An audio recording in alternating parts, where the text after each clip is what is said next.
Hello friends, तो आज एक न्यू वीडियो आ चुकी है जिसमें हम बहुत ही इम्पॉर्टेंट टॉपिक पढ़ेंगे। जिन लोगों के भी 100 मार्क्स की हिंदी है उन सभी के लिए ये बहुत इम्पॉर्टेंट क्वेश्चन है। ओके, तो एग्ज़ाम में आ सकता है। तो चलिए पढ़ते हैं वो क्या है बिना टाइम बर्बाद किए। तो राम राज्य है। ओके, राम राज्य में संघमित्रा एकांकी है जिसके बारे में हमें पढ़ना है। संघमित्रा एकांकी। ओके, तो क्वेश्चन है हमारा, संघमित्रा एकांकी के आधार पर संघमित्रा का चरित्र चित्रण करें। तो संघमित्रा एकांकी के आधार पर संघमित्रा का चरित्र चित्रण करें। तो उत्तर मैं पढ़ती हूँ। नाटककार श्री रामवृक्ष बेनीपुरी विरचित संघमित्रा नामक नाटक में सम्राट अशोक की पुत्री संघमित्रा का चरित्र अत्यधिक प्रभावशाली तथा मन को स्पर्श करने वाला है। तो संघमित्रा जो है वो सम्राट अशोक की पुत्री है और यह संघमित्रा एकांकी रामवृक्ष बेनीपुरी जी द्वारा लिखी गई है। आगे की लाइन है, उसका व्यक्तित्व बड़ा ही निश्चल एवं प्रभावोत्पादक है। संघमित्रा मानव समाज के तुमुल कोलाहल के बीच निरंतर जलने वाली वह दीप शिखा है जिसके आलोक में मानव जाति का कल्याणकारी पथ प्रशस्त होता है। मानवता नए ज्ञानालोक में देदीप्यमान हो उठती है। संघमित्रा न्यायोचित समस्त गरिमा से संपन्न एक महान नारी है। त्याग, सेवा और करुणा नारी जाति का शाश्वत आभूषण है। संघमित्रा के अंतःस्थल में इन तीनों तत्वों के दर्शन होते हैं।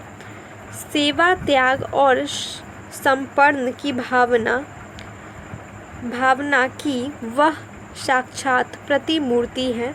मानवीय आदर्शों के इन्हीं महान रत्नों को संजोकर संघमित्रा ने भव्य महल खड़ा किया है।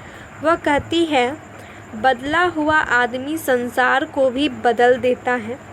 हम बदल गए हैं, हम संसार को बदलने चले हैं। उसे ऐसा बना देंगे जिसमें न विजेता हो न विजित, न युद्ध हो न पराजय, न हिंसा हो न घृणा, जहाँ व्यक्तित्व टुकड़ों में न बटे, जहाँ हृदय खींचातानी में न पड़े, जहाँ मानव आकांक्षा की परिणति हो ज्ञान में, कल्याण में। हम संसार को बदलने चले हैं। देखो हमारा अलौकिक अभियान। वस्तुतः संघमित्रा इन्हीं आदत विचारों को लेकर जीवन तथा जगत का निर्माण करना चाहती है। जैसा कि कहा जा चुका है, संघमित्रा सम्राट अशोक की पुत्री है। उस अशोक की जिसने अपने 99 भाइयों की हत्या की, कलिंग की धरती को मानव रक्त से लाल कर दिया, अपने साम्राज्य के विस्तार के लिए हिंसा को प्रश्रय दिया। किंतु संघमित्रा जीवन के प्रथम प्रभात से ही अहिंसा में विश्वास करती रही तथा जीवन प्रयत्न शाश्वत विजय की प्राप्ति के लिए शांति, प्रेम और अहिंसा को बीज मंत्र के रूप में ग्रहण कर मानवता के पथ को प्रशस्त करती रही। उसकी मान्यता थी कि शक्ति और अहम के प्रदर्शन के द्वारा मनुष्य के शरीर पर तो अधिकार प्राप्त कर सकता है, उसकी आत्मा पर नहीं। वह मानवीय आदर्शों से समाविष्ट महाचेतना में विश्वास करने वाली थी। वह सदा मानव हृदय पर अधिकार करने की चेष्टा करती थी। सम्राट अशोक ने अपनी युद्ध तृष्णा और साम्राज्य विस्तार की लालसा की परितुष्टि कलिंग के लाखों मनुष्यों को मौत के घाट पर उतार कर की थी, जिसके प्रतिदान में उसे घृणा मिली, पश्चाताप मिला। संघमित्रा ऐसे युद्ध के लिए निरंतर प्रयत्नशील रही जिसमें विजेता और विजित का अंतर समाप्त हो जाए। हत्याजन्य जघन्य अपराध से मानव समाज मुक्त हो जाए। संघमित्रा की उक्ति है, विजय जिसमें विजित के हृदय में विजय जिसमें विजित के हृदय में विजेता के प्रति घृणा न हो। विजय जिसमें विजेता की आकांक्षा हो, अधिक से अधिक सेवा करना। और विजय जिसमें विजित की आकांक्षा हो, विजेता को अपने हृदयासन पर बिठाए रखना। संघमित्रा एक अहिष्णु नारी है। वह विपत्तियों से भी कभी विचलित नहीं होती है। उसका अंतःस्थल उज्ज्वल भविष्य की आकांक्षाओं से दीप्त है। वह अतीत पर पश्चाताप करके अपने जीवन को कुंठित बनाने के बजाय आशा का संबल लेकर आगे बढ़ने की आकांक्षिणी है। इसी भावना से आंदोलित होकर वह निराशा से ग्रस्त नीलमणि को भी समझाती है, अतीत का गीत दोहराने से कुछ नहीं होता कुमार, हम वर्तमान को देखें, भविष्य। इसके अतिरिक्त कुमारी संघमित्रा में भावुकता कूट कूट कर भरी हुई है।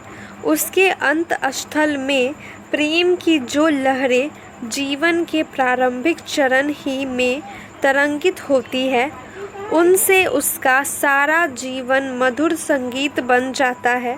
किंतु उसके प्रेम में वासना का नामो निशान नहीं है।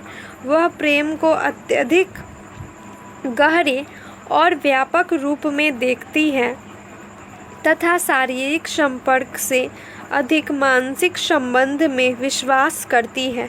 वह युद्ध और प्रेम को एक ही सिक्के के दो रूप मानती है।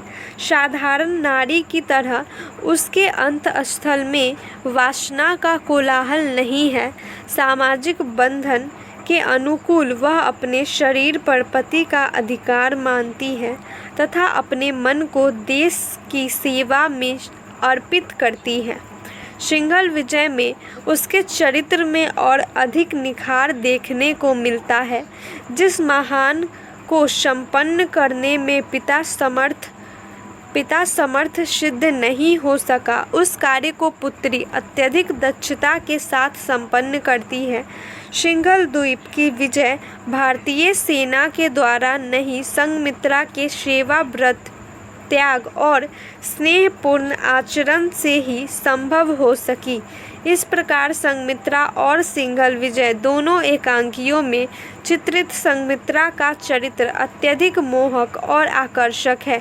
बेनीपुरी जी ने संघमित्रा को मानवतावादी उपासिका के रूप में चित्रित किया है।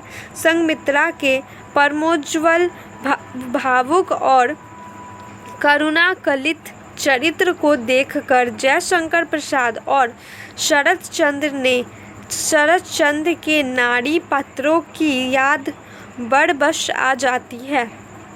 वस्तुतः संघमित्रा नारी तुम केवल श्रद्धा हो, विश्वास रजत नग पग तल में के संपूर्ण अर्थ वैभव की साक्षात प्रतिभूति हो।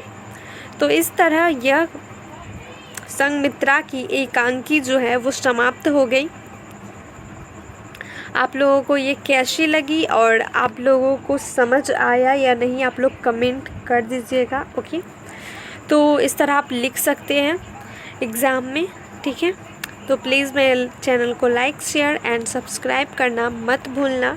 और मेरी सारी वीडियो जो है वो अभी आ रही है धीरे धीरे।